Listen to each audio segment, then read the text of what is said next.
আপোনাৰ বদনাম কৰাৰ কাৰণে আপোনাক চুমা বাবা নাম দিছে, গতিকে কি ক'ব? মানে মই মানে হিমন্ত বিশ্ব শৰ্মাই ভাবি থাকে যে তেওঁৰ সমান আৰু অসমত জনপ্ৰিয় মানুহ কোনো নাই। সেইকাৰণে মোক যেতিয়া মই মানে বিপদত পৰা হিমন্ত বিশ্ব শৰ্মাই তেওঁ কি কৰে, অৰুণোদয় দিয়া মহিলাবিলাকৰ লগত ফটো উঠি একদম হুলস্থুল কৰে, মোক বহুত ভাল পায় এনেকৈ কৈ থাকে না নাই? অসমীয়া মানুহে একদম বেলেগ ভাল পায় এনেকৈ কৈ থাকে।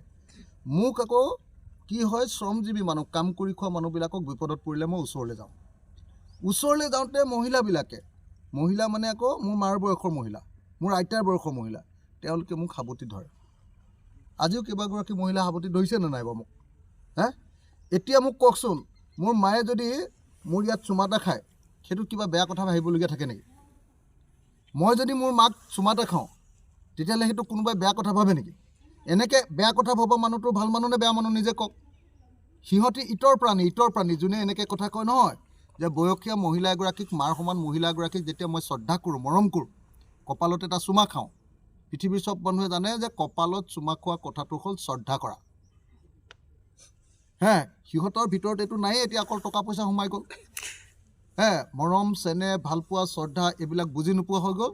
সেইকাৰণে হিমন্ত বিশ্ব শৰ্মা আৰু পীযুষ হাজৰিকাই আৰু দিলীপ শইকীয়াই মোৰ নামটো চুমা বাবা বুলি উলিয়াব খুজিছে। মই কৈছোঁ ঠিক আছে, মইতো চুমা বাবা হয়ে ভাই, মইতো চুমা বাবা হয়ে, কি অসুবিধা আছে? আহা, তোমালোকক কোনে কিমান চুমা দিয়ে আৰু মোক কিমান চুমা দিয়ে তোমালোকে চাই লোৱা। মোক দুখীয়াৰ পৰা ধনীলৈকে, মধ্যবিত্তৰ পৰা আটাইতকৈ পুঁজিপতিজনলৈকে চবেই মোক মৰম কৰিব।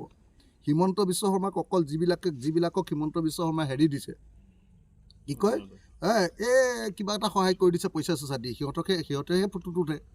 আৰু মইতো দেখিছোঁ যে হিমন্ত বিশ্ব শৰ্মাই আমাৰ ৰংঘৰলৈ যেতিয়া গৈছিলে শিৱসাগৰ, আগতেই গুৱাহাটীৰ পৰা 10জনী ছোৱালী ৰংঘৰত ৰখাই থৈ দিছে, গুৱাহাটীৰ পৰা লৈ গৈছে ভাড়া কৰি।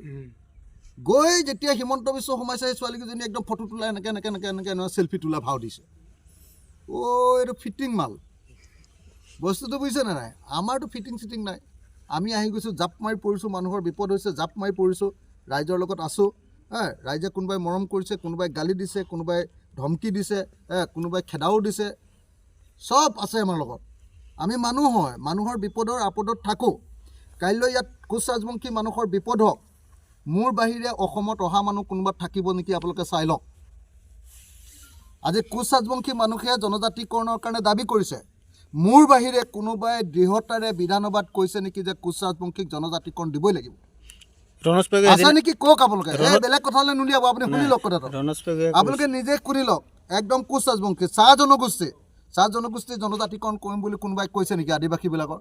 মইহে কওঁ, আহোম, চুতীয়া, মৰাণ, মটক জনজাতিকৰণ দিব লাগিব। আজিকালি কলিতাবিলাককো জনজাতিকৰণ কৰিবলৈ মই দাবী কৰি আছোঁ। নাথ যোগী, শৰণীয়া কছাৰী, তেওঁলোককো কৈছোঁ। আছে নেকি কোনোবা? আৰু আমি যদি কেতিয়াবা শাসনলৈ আহোঁ, মই সঁচা কথা কৈছোঁ, এই 6 জনগোষ্ঠীৰ জনজাতিকৰণ 100% খাটাং, 100% খাটাং। কোচ ৰাজবংশীক আমি জনজাতি কৰিমেই, কোনেও আমাক ৰখাব নোৱাৰে। আমি কোচ ৰাজবংশীক জনজাতি কৰিমেই। যিদিনাই শাসনলৈ আহোঁ, সেইদিনাই কোচ ৰাজবংশীক জনজাতিকৰণ কৰিম।